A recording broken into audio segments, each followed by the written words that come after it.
Hello there, welcome to the channel, Living Life on Less. My name is Liz. Today's video is all about meal planning on a tight budget. The food we eat and the food we buy is the area in our expenditure which we can cut back the most and gives us the most room for manoeuvre. The good thing about cutting back and meal planning on a tight budget is you do not have to go without any of the food groups, you do not have to cut back on flavour or taste. You just have to plan ahead. Here's mine and David's top 10 tips for meal planning on a tight budget that work for us, and also a couple of very quick and easy recipes. We shall be doing carrot Bhajis, which are beautiful and succulent and sweet, almost like little fried bread cakes that you can dip in soups, stews, or curries. And also, we're going to do some corn fritters, which are nice and filling, the tasty, the warm. Again, you can have them on the burn, you can have them with a bit of melted cheese on top, or you can use them for dipping in soups and stews. And you can even meat them up if you want to with little bits of chopped ham or bacon. But that's at the end of the video. For now, we're going to give you our top 10 tips of meal planning on a tight budget. Tip number 1, we always meal plan around what we have in the home and what is going to be on offer this week in the supermarkets, farm shops, and grocery stores. The most important thing is to meal plan around what fresh produce we have left. Frozen produce, preserved produce, produce in tins can wait for a later date and are definitely used as backup stores in our pantry. But the fresh stuff that's in the fridge or stuff that's in the freezer that's been there for quite a few months and sort of almost shouting, come on, get me used before I start to lose flavour, is what we will focus our meal plan on. We'll also look online to see what the shops are offering in the next couple of weeks, what's coming up on offer, usually around the proteins or the vegetables. And we can also base some meals on that. Fingers crossed that we manage to get to access these offers. Some of the shops, the smaller shops that are independent shops, will advertise what they've coming on offer on Facebook in the local village pages. And also we get leaflets through from shops and grocery stores, the larger grocery stores, that will say what they've got coming on offer. So we tend to combine the two, what we have and what's coming up that looks like a good deal. Tip number 2, if there is a really good offer that you see coming up and there's a way to bulk buy the meat, the protein, the vegetables, whatever it might be, also think about buying extra to preserve for the future. Whether your preserving is going to be freezing meat, canning or jarring vegetables, pickling, cucumbers if they've come on offer, making jams if there's a lot of fruit that's come on offer, whatever it may be, look to preserve for the future as well. Tip number 3, when you are shopping, shop with a list, whether it's online or offline, and stick to your list. Don't shop when you're hungry and pay with cash. All those things will stop you from spending over your budget. When you're hungry, there's nothing like being hungry that will drive you to pick up impulse purchases to eat as you go. If you don't have a shopping list, it's so easy to think, oh, I need that and I need that and I need that, rather than just tick down your list as you go. And also paying with cash, if you take a set amount of cash with you, you're less likely to think, oh, if I go over, the card will pick it up because I've got extra money in the bank. So they're just a few tips. Also, a bit of a bonus tip is don't shop with your children if they like to just say, can I have, can I have, can I have, and drive you up the wall. And the same with husbands or wives or spouses or partners that may be a little bit impulsive. Shop alone if need be. Tip number 4, when you are making food, make enough to have leftovers and plan for the leftovers and use them well. We always tend to do a little bit extra so we have enough for an extra, even if it's just a light lunch the next day. Leftovers will save you having to use the same amount of energy twice and also will save you time. Stew makes a great filling for pies or pasties. Leftover pasta can be put into soup. One of our favourites is if we have any leftover pasta tomato sauce that was gone on top of meatballs or just with pasta, we'll save that nice spicy tomato sauce and use it on top of homemade pizzas, homemade dough or flatbread, the tomato sauce and a sprinkle of cheese, and you have a really tasty pizza. Tip number 5, batch cook to save on energy and time. And again, that's more than just leftovers. This is actually pre-planning for more meals. So say you're going to make a really nice stew. You've got lots of your vegetables. Just bulk it up with a little bit of extra grain, such as oats or barley, or a little bit of extra meat, whatever you're going to do to bulk it up, to make it go further, and batch cook for 2 or 3 meals. Then have your meal for the day. With the excess, allow it to cool down, box it up, date it, and pop it in the freezer for future. Not only does it save you time when you come in tired and you haven't really got time to prepare a nice, healthy, nutritious, filling meal, it also means you're saving on energy because you've only had to cook it thoroughly once. Next time you cook it, it'll just be a quick warm through. Tip number 6, don't be so focused on just having 5 or 6 meals that you continually do. Look around for new recipes which use cheaper ingredients such as grains, pulses, and veggies, and also recipes that you know you and the family like. Say they like foods in cheese sauces. Try vegetables in cheese sauces. You can make some fantastic veggie pasta bakes with cheese sauce. You've got all the food groups there. You've got the proteins and you've got the veggies and you've got the vitamins and the minerals and the carbs, but they're not going to be missing out on not having any meat. And tip number 7, if you know what your family, or if there's just you, what you like, take your favourite recipes, look at them, and see if there's any of the more expensive ingredients you can swap out without losing flavour and taste. An example would be we like some home cooked Chinese stir fries, and in some of the Chinese stir fries, they ask for water chestnuts.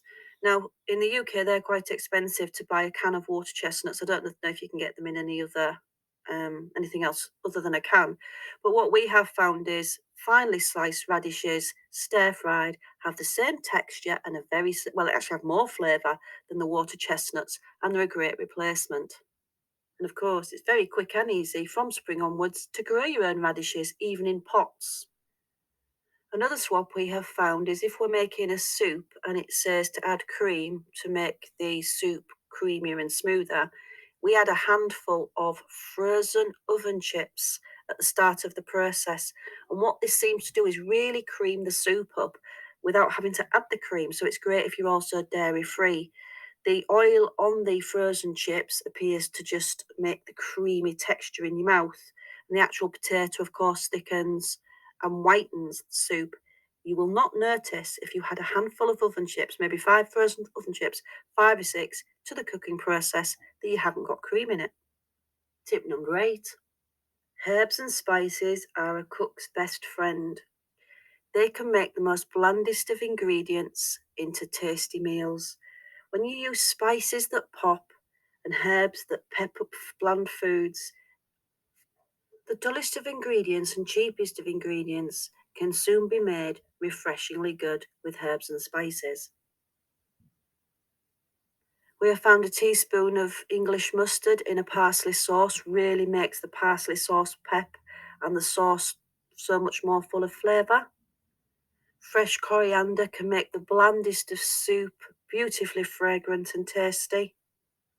And half a teaspoon of mixed spice in porridge oats takes it from plain old porridge to a warm, Christmassy, scented, puddingy treat. Tip number 9. It's usually proteins which are going to be your biggest expense when cooking, so look for cheaper alternatives. Mushrooms, pulses, turkey, tinned fish, and cheese are all very versatile, from veggie cheese and pasta bakes, shitsuka, turkey curry, tinned fish pasta bake. One of my favourites is mushroom stroganoff. Remove the beef, extra mushrooms, delicious. Root veggies are also usually cheap, filling, warming, and tasty. Squash and pumpkin make great toppings for cottage pie. They go well in curries, soups, stews. Another of my favourite vegetables is the humble carrot. And now we're going to do tip number 10, a couple of cheap recipes using carrots and sweet corn, which are tasty and filling. They are standalone, or you can have them with soups, stews, and curries. So tip number 10 is don't be afraid to experiment and try something a little bit different and a little bit out your comfort zone. First of all, I'm going to start with our easy peasy carrot bhajis, and these really are lovely. They're one of my favourites. You start with 1 cup of plain flour, 2 large carrots grated, 1 egg, spring onions or scallions, there's 2 in there, and there's half a tablespoon of raisins. The raisins are optional.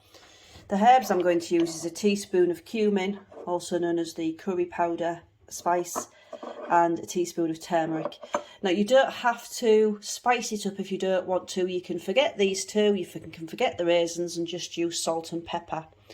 Also, what will work if you don't eat eggs or don't have access to eggs is if you have a tin of pulses, when you drain the liquid off chickpeas, butter beans or any type of legumes, you're left with like a starchy liquid, and half a can of that drained off, half of what comes off a 400 gram tin was enough to replace 1 egg in the mixture. So half a can of the drained liquid, it comes into there's normally about a cupful of liquid within the tins, but just use, rather than wash it off or waste it away, use half of the tin for your binder in the patties.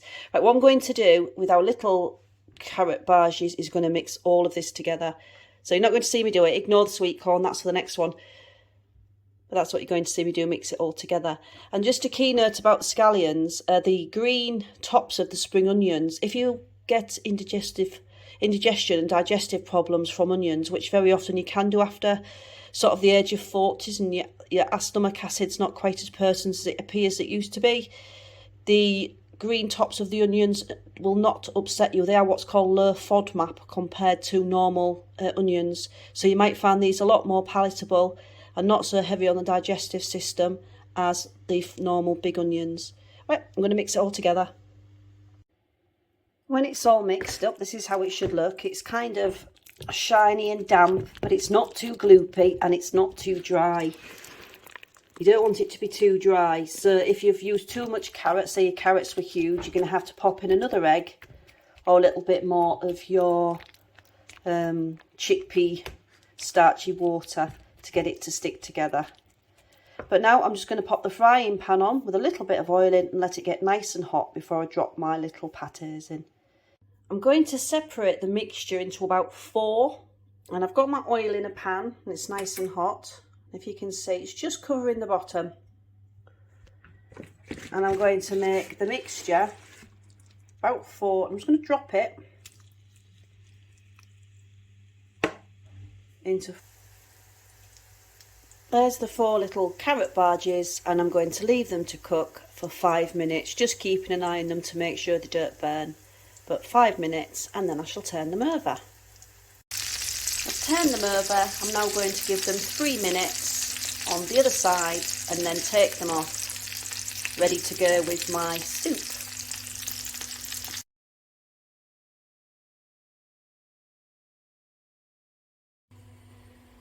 For the corn patties, I'm actually going to put chopped ham in ours because they're for David and he likes it a little bit meatier. But they're absolutely fine with just the vegetables if you want the vegetarian version, and if you want the vegan version, exchange the egg again for the pulse stroke legume juice that comes in the can with it. So whenever you are using chickpeas or kidney beans or black beans or whatever, and you've got the starchy juice left over, you can freeze it and use it at a later date exactly for this purpose. Right, so I'm just going to mix all this into 1 cup of plain flour, 1 egg, I've got some bits of chopped ham that was left over, 1 can of sweet corn, 2 scallions of onions, and the little twist in this is 2 diced pickled gherkins. So I'm just going to mix that all together.